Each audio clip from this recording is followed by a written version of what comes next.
Il y a longtemps, dans un petit village, vivait un pauvre fermier et sa femme. Ils travaillaient dur chaque jour dans les champs. Mais la vie n'était pas facile.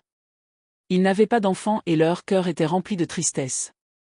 Une nuit d'orage, le fermier marchait près de ses terres lorsqu'il entendit un bébé pleurer. Il regarda autour de lui et vit un petit garçon enveloppé dans un tissu, allongé près du champ. Le fermier le prit dans ses bras et le ramena chez lui. Sa femme fut surprise, mais aussi très heureuse. Peut-être que cet enfant nous a été envoyé, dit-elle, les larmes aux yeux.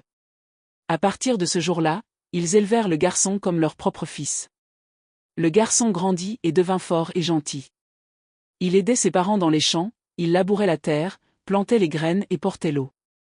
Contrairement aux autres qui se plaignaient, il travaillait en silence et avec patience. Peu à peu, les récoltes de son champ devinrent meilleures que celles de tous les autres.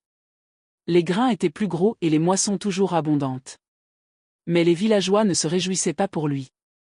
Ils devinrent jaloux. Certains disaient qu'il utilisait sûrement des astuces. D'autres se moquaient de lui ou cassaient ses outils.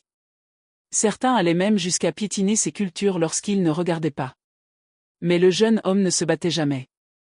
Il restait calme, travaillait encore plus dur et traitait tout le monde avec respect. Puis, une année, de fortes pluies arrivèrent. La rivière déborda et toutes les récoltes furent détruites. Les champs étaient vides et les gens n'avaient plus rien à manger. Les enfants pleuraient de faim et les familles restaient assises, sans espoir. Un seul homme avait encore de la nourriture. Le jeune fermier avait soigneusement conservé son grain. Il aurait pu le garder pour lui, mais son cœur ne le lui permettait pas. Alors, la nuit, pendant que le village dormait, il cuisait de la nourriture et la déposait discrètement devant les portes des maisons. Le matin, les villageois étaient surpris de voir de la nourriture devant leurs portes. Ils ne savaient pas qui les aidait, mais cette bonté les maintenait en vie. Et pourtant, pendant la journée, certains continuaient à l'insulter.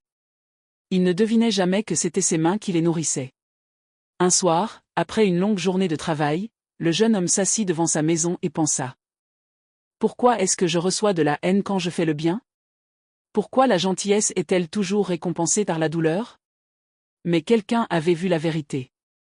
Un vieil habitant du village, trop faible pour travailler dans les champs mais toujours très attentif, avait vu le jeune homme apporter de la nourriture pendant la nuit. Le lendemain, lorsque les villageois se rassemblèrent, le vieil homme se leva et déclara d'une voix forte.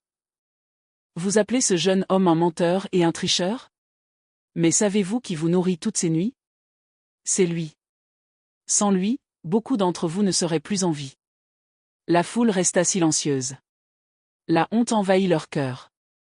Pour la première fois, ils regardèrent le jeune fermier avec culpabilité plutôt qu'avec jalousie. Cette même nuit, des cavaliers portant le sceau royal arrivèrent au village.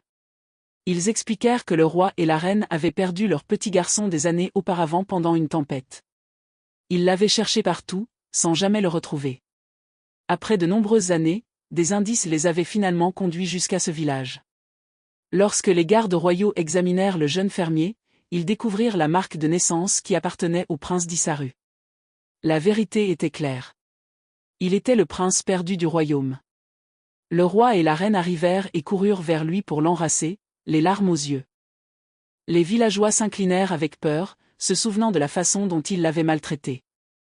Le roi, furieux, ordonna aux soldats de punir les villageois. Mais le jeune homme s'agenouilla devant ses parents et dit. Père, mère, s'il vous plaît, ne leur faites pas de mal.